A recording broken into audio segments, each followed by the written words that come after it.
രോഗികളെ ആശങ്കയിലാക്കി കോഴിക്കോട് മെഡിക്കൽ കോളേജിലെ അത്യാഹിത വിഭാഗത്തിൽ തീപിടുത്തം. നേരത്തെ പൊട്ടിത്തെറിയുണ്ടായ ബ്ലോക്കിലെ 6ാം നിലയിലാണ് തീപിടുത്തമുണ്ടായത്. ഇവിടെ ഓപ്പറേഷൻ സംവിധാനം ഒരുക്കുന്നതിനിടെയാണ് തീപിടുത്തമുണ്ടായത്. സമഗ്ര പരിശോധന നടത്തുമെന്ന് ആരോഗ്യമന്ത്രി പറഞ്ഞു. അപ്പോൾ ആ ഫ്ലോറുകളിൽ അവിടെ മെഷീൻസ് കണക്ട് ചെയ്യുമ്പോൾ എന്തെങ്കിലും തടസ്സമുണ്ടോ, എന്തെങ്കിലും പ്രശ്നങ്ങളുണ്ടോ എന്നുള്ള പരിശോധനയാണ് അവിടെ നടന്നുകൊണ്ടിരുന്നത്. അങ്ങനെ തൊറാസിക് സർജറി വിഭാഗത്തിൽ ഈ പരിശോധനയ്ക്ക് വേണ്ടി അവിടെ തിയേറ്ററിൽ ലൈറ്റ് ഓൺ ചെയ്തപ്പോഴാണ് അവിടുത്തെ സീലിംഗ് ലൈറ്റിൻ്റെ പെൻഡൻറ്റ് അവിടെയാണ് ഈ രീതിയിൽ ഒരു ഷോർട്ട് സർക്യൂട്ട് ഉണ്ടായി ചെറിയ രീതിയിൽ അവിടെ പുക വന്നത്. ഇതൊരു പരിശോധനയുടെ ഭാഗമാണ്. എന്നാൽ ഈ ബ്ലോക്കിൽ രോഗികളെ പ്രവേശിപ്പിച്ചിരുന്നോ എന്നതിൽ മെഡിക്കൽ കോളേജ് ആശുപത്രി അധികൃതർക്ക് വ്യക്തമായ വിശദീകരണം നൽകാനില്ല. ഒരു പോയിന്റിൽ സ്പാർക്ക് വന്നു, സ്മോക്ക് വന്നു. അവർ ഫയർ എക്സ്റ്റിംഗ്വിഷർ വെച്ച് കെടുത്തി. പക്ഷേ കൂടുതൽ പുകയുള്ളത് കൊണ്ട് ഫയർഫോഴ്സിനെ വിളിച്ചു. അവർ 10 മിനിറ്റ് കൊണ്ട് എത്തി. പിന്നെ പോലീസ് ഫോഴ്സ് ഇവിടെ തന്നെ ക്യാമ്പസിലുണ്ട്, എല്ലാവരും ഉണ്ടായിരുന്നു. അപ്പോൾ അതാണ് അത്. അപ്പോൾ തന്നെ കൺസീൽഡ് ആയിരുന്നു, പുറത്തേക്ക് വന്നിട്ടില്ല. പേഷ്യൻ്റ് 3ാമത്തെ നിലയിലാണ്, കുറച്ച് പേഷ്യൻ്റ് മാത്രം. അത് നിലത്ത് കിടക്കുന്നത് ഒഴിവാക്കാൻ വേണ്ടി അത് 2 നില ചെക്ക് ചെയ്ത് ഇന്നലെ തന്നെ എല്ലാം ചെക്ക് ചെയ്ത് ഇലക്ട്രിസിറ്റിക്കാർ പ്രോബ്ലം ഇല്ല, അവിടെ പ്രശ്നങ്ങളൊന്നുമില്ല. പക്ഷേ പിന്നീട് ഇനി താഴേക്ക് വരണ്ട, ബുദ്ധിമുട്ടാവേണ്ട വെച്ച് തിരിച്ച് അവരങ്ങോട്ട് തന്നെ മാറ്റുകയാണ് ഉണ്ടായത്. എന്തായാലും എല്ലാ ഫ്ലോറും ചെക്ക് ചെയ്ത് 100% ഉറപ്പ് വരുത്താതെ നമ്മൾ തിയേറ്റർ തുടങ്ങിയിട്ടില്ല. അവിടെ ടോപ്പ് ഫ്ലോറിൽ നമ്മൾ EOT മാത്രം 1ാമത്തെ നിലയിലുള്ള മാത്രമല്ല ഇത് തുടങ്ങിയിട്ടില്ല. അപ്പോൾ അതിൻ്റെ എല്ലാ പവർ പോയിൻറ്റും എല്ലാ പ്ലഗ്സും ചെക്ക് ചെയ്യണം. അപ്പോൾ അതിൽ ഒരു 14 റൂമിൽ ചെക്ക് ചെയ്യുമ്പോൾ സ്പാർക്ക് വന്നു, സ്മോക്ക് വന്നു. അത് കൺസീൽഡ് ആയിരുന്നു, ഒരു റൂമിൽ മാത്രമേ ഉണ്ടായിരുന്നു. അപ്പോൾ തന്നെ കെടുത്തി ഫയർഫോഴ്സും വന്നു. സമഗ്ര പരിശോധനയ്ക്ക് ശേഷമേ രോഗികളെ ഈ ബ്ലോക്കിൽ പ്രവേശിപ്പിക്കാവൂ എന്ന് MK രാഘവൻ MP ആവശ്യപ്പെട്ടു. 6ാം നിലയിൽ വീണ്ടും പുക ഉയരുകയുണ്ടായി. ആ പുക ഉയർന്ന സാഹചര്യത്തിൽ രോഗികളെല്ലാം തന്നെ ഭയന്ന് അവിടെ നിന്ന് ഇറങ്ങി ഓടിയ ഒരു പശ്ചാത്തലം ഉണ്ടായിരിക്കുന്നു എന്നാണ് എനിക്കറിയാൻ സാധിച്ചത്. എനിക്ക് തോന്നുന്നു വളരെ ഗൗരവമായ വിഷയമാണ്. കാരണം 2ാം തവണയാണ് ഇത് ആവർത്തിക്കുന്നത്. നമ്മൾ ആലോചിക്കണം, എന്തുകൊണ്ടാണ് 2ാം തവണയും ഇങ്ങനെ സംഭവിക്കുന്നുള്ളത്. ഇത് സുരക്ഷാ വീഴ്ചയാണോ, അല്ല നിർമ്മാണത്തിലുള്ള വിഷയമാണോ? ഇത് വളരെ ഗൗരവമായി പരിഗണിക്കേണ്ടതാണ്. എന്ന് മാത്രമല്ല, ഇത് കേന്ദ്ര സർക്കാരിൻ്റെയും സംസ്ഥാന ഗവൺമെൻറ്റിൻ്റെയും ഫണ്ടുകൾ ഉപയോഗിച്ചുകൊണ്ടാണ് ഈ നിർമ്മാണം പൂർത്തിയാക്കിയിട്ടുള്ളത്. തീ പൂർണ്ണമായും നിയന്ത്രണ വിധേയമായി എന്ന് ഫയർഫോഴ്സ് അറിയിച്ചിട്ടുണ്ട്. ഷഹദ് റഹ്മാൻ വിശദാംശങ്ങളുമായി ചേരുന്നു. ഷഹദ്, ഇപ്പോൾ ആരോഗ്യമന്ത്രി പറയുകയായിരുന്നു അവിടെ ആ ബ്ലോക്കിൽ രോഗികളെ പ്രവേശിപ്പിച്ചത് അങ്ങനെ പ്രവേശിപ്പിക്കാൻ പാടില്ലായിരുന്നു. നേരത്തെ തീപിടുത്തമുണ്ടായതിൻ്റെ എല്ലാ പരിശോധനയും നടത്തി സമഗ്രമായൊരു ഓഡിറ്റ് നടത്തിയ ശേഷമേ അവിടേക്ക് രോഗികളെ പ്രവേശിപ്പിക്കാൻ പാടുള്ളൂ.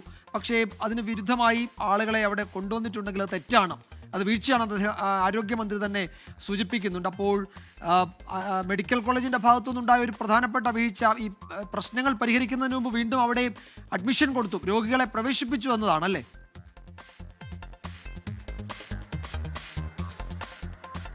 തീർച്ചയായിട്ടും വിജയകുമാർ, അങ്ങനെ തന്നെയാണ്. കാരണം ഈ വിഷയത്തിൽ ആശുപത്രിയുടെ ഭാഗത്തു നിന്ന് വീഴ്ച സംഭവിച്ചു എന്ന കാര്യത്തിൽ കൃത്യമാണ്. കാരണം ആശുപത്രി ആദ്യഘട്ടത്തിൽ ഈ അപകടം നടന്ന ഘട്ടത്തിൽ പൂർണ്ണ വിവരങ്ങൾ മറച്ചുവെച്ചു എന്നുള്ളതാണ്. കാരണം ഇവിടെ ചെറിയ പുക മാത്രമാണ് ഉയർന്നത് എന്ന് ആദ്യഘട്ടത്തിൽ പറയുന്നു. പിന്നീട് ഇവിടെ ഒരു രോഗി പോലും ഉണ്ടായിരുന്നില്ല എന്ന കാര്യവും പറയുന്നു. ഇത്തരം കാര്യങ്ങളൊക്കെ മറച്ചുവെക്കുന്നു. അവിടേക്ക് ജനപ്രതിനിധികളെയോ അല്ലെങ്കിൽ മാധ്യമപ്രവർത്തകരെയോ ആരും തന്നെ കയറ്റി വിടുന്നും ഉണ്ടായിരുന്നില്ല എന്നുള്ളതാണ് ഏറ്റവും പ്രധാനപ്പെട്ടിട്ടുള്ള കാര്യം. എന്നാൽ പിന്നീട് നടത്തിയ അന്വേഷണത്തിൽ പിന്നീട് ഫയർഫോഴ്സ് ഇവിടെ സ്ഥലത്തെത്തുന്നു. ഫയർഫോഴ്സ് പറയുന്നു അതിനകത്ത് തീ ആയിരുന്നു ഉണ്ടായിരുന്നത് എന്നുള്ളത്. അത് ആരോഗ്യമന്ത്രിയും സ്ഥിരീകരിക്കുന്നുണ്ട്. കാരണം സീലിംഗിനാണ് തീ പിടിച്ചിട്ടുണ്ടായിരുന്നത് എന്നുള്ളൊരു കാര്യം. പിന്നീട് ആ തീ അണയ്ക്കുകയാണ് ചെയ്തിട്ടുണ്ടായിരുന്നത്. അതുപോലെ തന്നെ ഈ കെട്ടിടത്തിന്റെ പൂർണ്ണ പരിശോധന പൂർത്തിയാക്കാതെയാണ് ഇവിടേക്ക് രോഗികളെ കൊണ്ടുവന്നിട്ടുണ്ടായിരുന്നത്. ഏകദേശം 20ഓളം രോഗികൾ എന്ന് ആശുപത്രി അധികൃതർ പറയുന്നു. പക്ഷേ മറിച്ചാണ് അവിടെ ഉണ്ടായിരുന്ന രോഗികൾ പറയുന്നത്. 30ലധികം രോഗികൾ ഉണ്ടായിരുന്നു എന്നുള്ളത് രോഗികൾ തന്നെ പറയുന്നുണ്ട്. കാരണം രോഗികളുടെ പ്രതികരണമൊക്കെ ആ ഘട്ടത്തിൽ നമ്മൾ ആരാഞ്ഞിട്ടുണ്ടായിരുന്നു. അപ്പോൾ രോഗികൾ പറയുന്നത് 30ലധികം രോഗികൾ ഉണ്ടായിരുന്നു, എന്നാൽ ആശുപത്രി ഔദ്യോഗികമായിട്ട് അറിയിക്കുന്നത് 20 രോഗികളാണ് ഉണ്ടായിരുന്നത് എന്നുള്ളൊരു കാര്യമാണ്. അപ്പോൾ രോഗികളുടെ ഉണ്ടായിരുന്നു എന്നുള്ളതാണ്. ഈ 6ാമത്തെ നിലയിലാണ് ഇന്ന് ഈ തീപിടുത്തം ഉണ്ടായിട്ടുണ്ടായിരുന്നത്.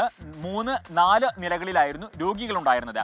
ഇതിൽ ആശുപത്രി പറയുന്ന പ്രധാനപ്പെട്ട വാദം എന്ന് പറയുന്നത് ഈ 6ാമത്തെ നിലയിൽ ഓപ്പറേഷൻ തിയേറ്ററാണ്. അവിടെയാണ് ഇത്തരത്തിൽ ഈ ഇലക്ട്രിക്കൽ വിഭാഗത്തിന്റെ പരിശോധന നടക്കുന്നതിനിടയിൽ തീപിടുത്തം ഉണ്ടാകുന്നത്. 3-4 നിലകളിൽ ഇതിൽ ഇതിനോടകം തന്നെ ഇലക്ട്രിക്കൽ വിഭാഗം പരിശോധന നടത്തിയിട്ടുണ്ടായിരുന്നു.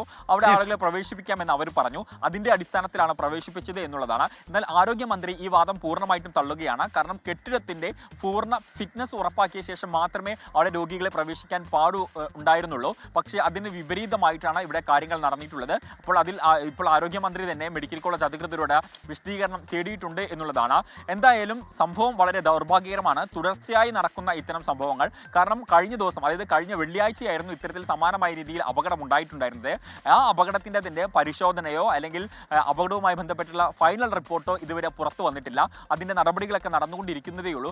അതിന് തൊട്ടുപുറകെയാണ്, അല്ലെങ്കിൽ ആ സംഭവം നടന്ന തൊട്ടുപുറകെ തന്നെയാണ് വീണ്ടും ഈ രോഗികളെ ഇവിടേക്ക് കൊണ്ടുവരികയും പിന്നീട് തൊട്ടുപുറകെ ഇത്തരത്തിൽ തീപിടുത്തം ഉണ്ടാവുകയും ചെയ്തിട്ടുണ്ടായിരുന്നത്.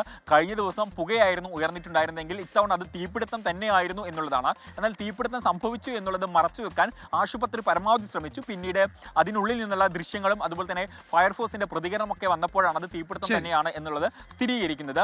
എന്തായാലും ഈ സംഭവത്തെ തുടർന്ന് BJPയും അതുപോലെ തന്നെ കോൺഗ്രസും പ്രതിഷേധവുമായി വന്നു. പിന്നീട് ആശുപത്രി അധികൃതർ, അതായത് പ്രിൻസിപ്പാളും സൂപ്രണ്ടും ഉൾപ്പെടെയുള്ള ആളുകൾ ഇവരുമായി സംസാരിച്ചതിന് ശേഷമാണ് അതിനിടയിൽ മേയർ വന്നിട്ട് മാധ്യമങ്ങൾ എന്തോ ഇത് വലിയ വാർത്തയാക്കി ആളുകളെ ഭയപ്പെടുത്തുന്നു എന്നൊക്കെ പറഞ്ഞ് അവിടെ വന്ന് സംസാരിക്കുന്നുണ്ടായിരുന്നു. അവിടെ എന്താണ് നടന്നത് എന്നതും അതിനുള്ളിലെ ദൃശ്യങ്ങൾ എന്താണെന്നും നമ്മൾ കണ്ടതാണ്. ഇപ്പോൾ ആരോഗ്യമന്ത്രി തന്നെ പറയുന്നു അവിടെ വീഴ്ച പറ്റിയിട്ടുണ്ട്. കാരണം ഒരു ഇലക്ട്രിക്കൽ ഓഡിറ്റ് സമ്പൂർണ്ണമായി നടത്തുന്നതിന് മുൻപ് രോഗികളെ അഡ്മിറ്റ് ചെയ്തത് ശരിയായില്ല എന്ന് പറയുന്നപ്പോൾ മേയർക്കാണെന്ന് തോന്നി തൊട്ടും മനസ്സിലാകാതിരുന്നത് അല്ലേ? അതായത് ഇതിൽ സംഭവിച്ചത് എന്താണെന്ന് വെച്ചാൽ മേയർ ഈ സംഭവം അറിഞ്ഞ് മേയർ ബീന ഫിലിപ്പും അതുപോലെ തന്നെ ഡെപ്യൂട്ടി മേയർ മുസാഫർ അഹമ്മദും ഈ സംഭവ സ്ഥലത്തേക്ക് വരുന്നു. വന്ന ഉടൻ തന്നെ മാധ്യമങ്ങളെ കാണുന്നു. മാധ്യമങ്ങളെ കാണുന്ന ഘട്ടത്തിൽ മാധ്യമങ്ങൾ ഇത് പെരുപ്പിച്ച് വലുതാക്കി എന്ന് പറയുന്നു. അപ്പം മാധ്യമപ്രവർത്തകർ ചോദിക്കുന്നു, മാം അതിനകത്ത് കയറിയിട്ടുണ്ടായിരുന്നു എന്നുള്ളത്. അപ്പോൾ നമുക്ക് നൽകിയിട്ടുള്ള മറുപടി, ഇത് 6ഉം 8ഉം 10ഉം നിലയുള്ള ഒരു കെട്ടിടമാണ്, എനിക്ക് അവിടേക്ക് കയറാനൊന്നും പറ്റില്ല, പക്ഷേ ഇത് മാധ്യമങ്ങൾ പെരുപ്പിക്കുകയാണെന്ന്. അതേ ഘട്ടത്തിൽ തന്നെ നമ്മൾ സ്ക്രീനിൽ അതിനുള്ളിൽ നടക്കുന്ന തീപിടുത്തത്തിന്റെ ദൃശ്യങ്ങളും കാണിക്കുന്നുണ്ടായിരുന്നു. പിന്നീട് മേയറോട് ചോദിച്ച പല ചോദ്യങ്ങൾക്കും മേയർക്ക് ഉത്തരം ഉണ്ടായിരുന്നില്ല. ഏറ്റവും ഒടുവിൽ ഡെപ്യൂട്ടി മേയറും അതുപോലെ തന്നെ പോലീസ് ഉദ്യോഗസ്ഥരും മേയറെ ഇവിടെ നിന്ന് കൊണ്ടുപോവുകയാണ് ചെയ്തിട്ടുണ്ടായിരുന്നത്. ശരി, മേയർ എന്താണ് പറഞ്ഞതെന്ന് കൂടി നമുക്ക് കേൾക്കാം. ആ ഘട്ടത്തിൽ മേയർ വളരെ വൈകിയാണെങ്കിലും അവിടെ എത്തി. മാധ്യമങ്ങൾക്ക് എന്തോ പിഴവ് പറ്റി, അങ്ങനെയൊന്നും സംഭവിച്ചിട്ടില്ല എന്ന് പറയാനാണ് മേയർ ശ്രമിച്ചത്. അത് കാണാം. വേറൊരു മെഷീൻ, അത് പുതുതായിട്ട് ഇൻസ്റ്റാൾ ചെയ്ത ഒരു മെഷീൻ്റെ കാര്യമായിരുന്നു അവർ ചെക്ക് ചെയ്തുകൊണ്ടിരുന്നത്. അവിടെയാണ് സംഭവിച്ചത്. അല്ലാതെ ഈ തന്നെ തീപിടിക്കുകയോ ഒന്നും ചെയ്തതല്ല. അത് ചെക്ക് ചെയ്യുന്നതിനിടയിലാണ് അവർ ചെക്ക് ചെയ്യുന്നത്. എന്തുകൊണ്ടായിരിക്കും? എന്തെങ്കിലും ഇൻവെന്റ് ചെയ്ത് കാണൂല, അവിടെ ഒരു സാധനം ചെയ്ത് കാണണം, അതുകൊണ്ടായിരിക്കും ചെക്ക് ചെയ്തിട്ടുണ്ടാവുക. ഇതിപ്പോൾ ഡോക്ടർ നമ്മളോട് പറഞ്ഞതാണ്. അങ്ങനെയല്ലല്ലോ. നമ്മൾ നമ്മുടെ വീട്ടിൽ ഒരു പുതിയ സാധനം ഇൻസ്റ്റാൾ ചെയ്യാണ്, പുതിയ ഒന്ന് നമ്മൾ ഇൻസ്റ്റാൾ ചെയ്യുന്നു, ശരിയല്ലേ?